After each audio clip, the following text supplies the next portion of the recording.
Today's lesson will be factoring polynomials. This is the 5th lesson in our review unit.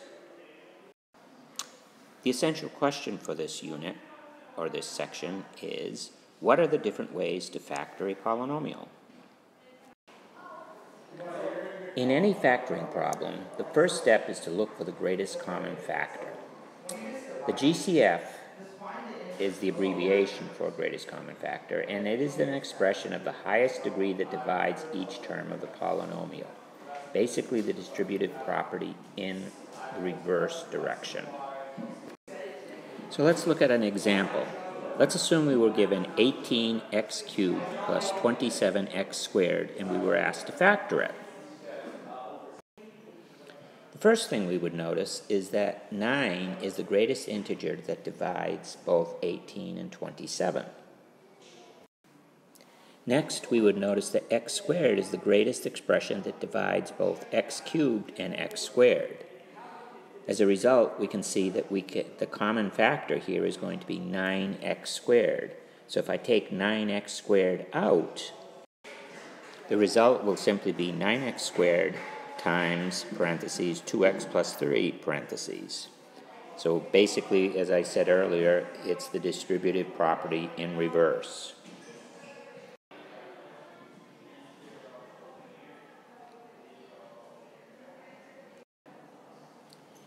Now, some polynomials have only a greatest common factor of 1.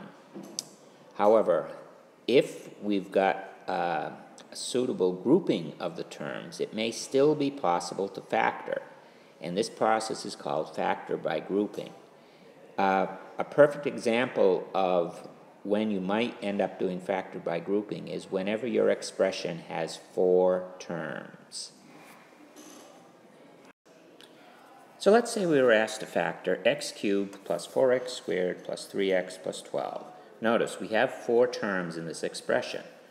Well, factor by grouping says that we should take and divide this up into 2 groups. So we'll take one group here and one group here. And for each group, we'll look what is common, or what is the common factor in that group, and factor it out. And the result might look something like this. For the first term, what was common was x squared, so I factored that out, and that left x squared times x plus 4. In the second 2 terms, I found what was common, and that was 3, so that left me with 3 times x plus 4. Now, notice what we've got here. We've got a common factor here. We've got x plus 4 and x plus 4. So if I factor that out now, our result is going to look like this. The quantity x plus 4 times the quantity x squared plus 3. So here's a case where we are able to factor this by using factor by grouping. Remember, whenever you've got 4 terms, notice our original example, we had 4 terms, x cubed, 4x squared, 3x, and 12. Whenever you have 4 terms, look to see if you can do factor by grouping. We will now discuss factoring trinomials. This is when you have a trinomial which looks something like, in the general form, ax squared plus bx plus c. So you've got 3 terms and you want to factor it. Now, the assumption is that you've already looked to see if there's anything common and you factored that out. You obviously cannot do factor by grouping because you have 3 terms instead of 4. So how do you proceed? So let's assume we're trying to factor a trinomial whose leading coefficient is 1, much like the example I have shown here of x squared plus 6x plus 8. Now, notice all the signs are plus. We have a leading coefficient of 1. So how do we proceed? So the first thing I'm going to do is I'm going to look at that first term, x squared. How can I get x squared? Well, there's only one way to get x squared, and that is by multiplying x times x. So I'm going to draw 2 sets of parentheses, and the first term in each set of parentheses is going to be x, because x times x gives me x squared. All right, the next thing I'm going to look at is the signs. Notice that the sign before the constant term 8 is positive. That indicates that both signs in my parentheses are going to be the same. Now look at the sign in front of the 6x. That's also positive. So that immediately tells me that both signs inside the parentheses are going to be positive. So now I'm going to look at the constant term, 8, and I'm going to try and see what do we have for factors for 8. Well, in order to get 8, I could either be multiplying 8 times 1, or I could multiply 4 times 2. All right? Now, I look at the middle term, that's a 6. I've got all positives, so I'm going to add these two factors. Well, 8 plus 1 does not give me 6, but 4 plus 2 does. So now that I'm finished factoring, my factors are x plus 4 times x plus 2. Now, one of the beauties of factoring is you can always check your work. So if I simply go back and FOIL x plus 4 times x plus 2, I should get x squared plus 6x plus 8. So as I said, that if you have sufficient time when you're factoring, you can always check your work so you can be assured that what you have done is correct. So let's look at another example, which is very similar to the first, but has a slight variation. We still have a 1 for a leading coefficient, but now we have x squared minus 6x plus 8. Well, remember what we said when we did the first example. First of all, you have to look, what do you need to get x squared? You're going to have x times x. Now, our next step is to look at the constant coefficient, or the constant term, which is the plus 8. Notice again, we have a plus in front of the 8. But now we have a minus in front of the 6x. Now, the plus in front of the 8 means both signs are the same, but the minus in front of the 6x indicates that both signs are negative. Now again, we look at the factors for 8, and we still have 8 times 1 and 4 times 2. And since it's a plus 8, we know we're adding those factors. So again, the only way we can get 6 is to have 4 and 2. So our final result is x minus 4 times x minus 2. Notice the only difference again is the signs. So let's look at our next example. Now we've got x squared plus 2x minus 8. Looks somewhat similar to what we had before. But again, we'll start off with the x squared. We have a 1 for a leading coefficient. So we look, how do we get x squared? Again, the only way you can get x squared is to multiply x times x. So now we look at the constant term. Now we've got a minus sign in front of the 8. Well, the minus sign in front of the 8 indicates one thing, and that is that our signs inside the parentheses, one is going to be positive and one is going to be negative. All right, now we look at our factors for 8. Again, it's 8 and 1, 8 times 1, and 4 times 2. But now, since we got a minus 8, we know we're looking for the difference of those two factors. Well, 8 minus 1 gives me 7, but 4 minus 2 gives me 2, so therefore I know my factors are going to be 4 and 2. But where does the 4 go and where does the 2 go? Now we have to look at the sign of the middle term. The middle term has a positive sign. It's positive 2x. So therefore, the larger of those two factors, namely 4, is going to go with the positive sign, and the smaller of the two factors, namely 2, is going to go with the negative sign. So our result is x plus 4 times x minus 2. And once again, we can FOIL this to see whether or not we are correct to check our answer. And if we FOIL this out, we'll see that we get for an answer x squared plus 2x minus 8. So now let's look at the last example in this series.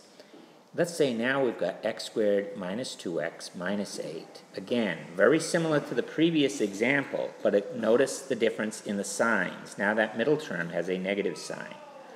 But again, we're going to start off with the x squared. So how do you get x squared? Simply x times x. Now we look at the constant term, the 8. Again, notice it's a negative sign in front of the 8. A negative sign in front of the 8 means the signs, one is positive, one is negative. If the sign in front of the 8 is positive, then both signs are the same. But here it's negative, so one sign in the parentheses is positive, one sign is negative. All right, now we look again at the factors for 8. We've got 8 and 1 and 4 and 2.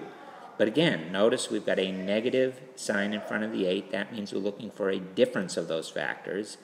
8 minus 1 is 7. 4 minus 2 is 2. So I know I need 4 and 2. But again, where does the 4 go? Where does the 2 go? So now I look for my middle term, and I notice that I have minus 2x. So therefore, the larger of those two factors, namely 4, goes with the negative sign, and the smaller of the two factors, 2, goes with the positive sign. So our final result in this case is going to be x plus 2 times x minus 4. So what do we do if our leading coefficient is not 1? All the examples I've given you with trinomials have had a leading coefficient of 1. Well, what if it's not 1? So let's say we've got an example like this, 8x squared minus 10x minus 3. The leading coefficient in this case is 8. So there's a number of different ways we can end up with 8x squared. However, if we look at the constant term in this case is minus 3. Well, there's only one way we can get a minus 3, and that is to be plus 3 times, well, there's actually two ways. Plus 3 times minus 1 or minus 3 times plus 1. So we know it's going to be 3 and 1 in the constant term. Okay, so now I've got to look at the 8x squared. Now, for 8, I could have 8 times 1 or 4 times 2. So I could have 8x times 1x or 4x times 2x. Now, unfortunately, at this point, it's going to involve a little bit of trial and error. And you're going to have to see what happens when I plug in 8x in the first term and x in the second. So if I do 8x in the first term, the outside terms multiplied are going to give me 8x. And x in the second is going to give me 3x. So 8x, 3x, and we know it's a difference. It does not give me 10x. But what if I switch them? What if I have x in the first term and 8x in the second term? Then I have x times 1 and 8x times 3. Well, that gives me 24x in x. That still is not going to give me 10. So I know 8x and x does not work. So now let's look at 4x and 2x. Well, if I put 4x in the first term and 2x in the second term, I got 4x times 1, which is 4x, and 3 times 2x, which is 6x. Now that does give me 10, but remember I've got a minus 3 in the constant term, so that means I'm looking for a difference. So the difference does not give me 10.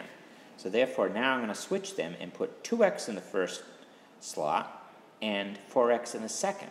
Well, 2x times 1 will give me 2x. 3 times 4x will give me 12x. 12x minus 2x will give me 10x.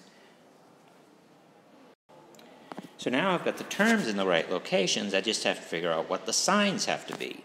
Remember, we got minus 3 as a constant term, so I know one of these signs is positive and one is negative. Well, notice the middle term. The middle term is minus 10x. That means the greater product, 3 times 4 or 2 times 1, the greater product has to be negative, and the smaller product has to be positive. So my final result is going to look like this. 2x minus 3 times 4x plus 1. Again, remember, you can always check your work by foiling. And if I FOIL this out, I should get 8x squared minus 10x minus 3. So we have one last option to look at, and that is when we have two terms.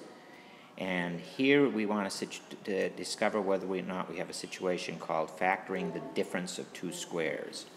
So whenever you have two terms separated by a minus sign, you should look to see if you can do factoring as the difference of two squares.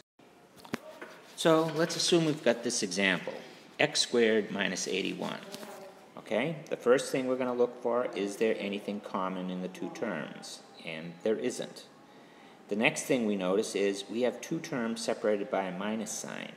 So we have to ask ourselves, could this be the difference of two squares? Well, x squared is obviously a perfect square, because x times x gives me x squared. Is 81 a perfect square? The answer is yes, it is, because 9 times 9 is 81. So the result here is simply x plus 9 times x minus 9. Again, if you factor this out, if you FOIL this out and multiply it out, you will get the original answer, which is x squared minus 1. So is another case where you can check your work. So let's review. Whenever you're factoring, the very first thing you should look at is to see whether or not you have anything common. If you have a common factor, take it out, and then proceed. Okay? So that's step one all the time. Next, if you happen to have 4 terms, look to see if you can do factor by grouping. Grouping 2 and 2, and then seeing if you have anything common to factor out. The next step is if you have 2 terms separated by a minus sign. In that case, you could very well have the difference of squares. So look to see if you have that. Finally, if you have just a basic trinomial, there are certain rules you can follow if your leading coefficient is 1 and will give you the results fairly easily. Or if your leading coefficient is not 1, you have to do a little bit of trial and error, but similarly, it shouldn't be that difficult to find. But in any of these cases, you can always check your work by multiplying or FOILing out your answer. So now I would like you to simply factor the following polynomial and post your answer in the drop box.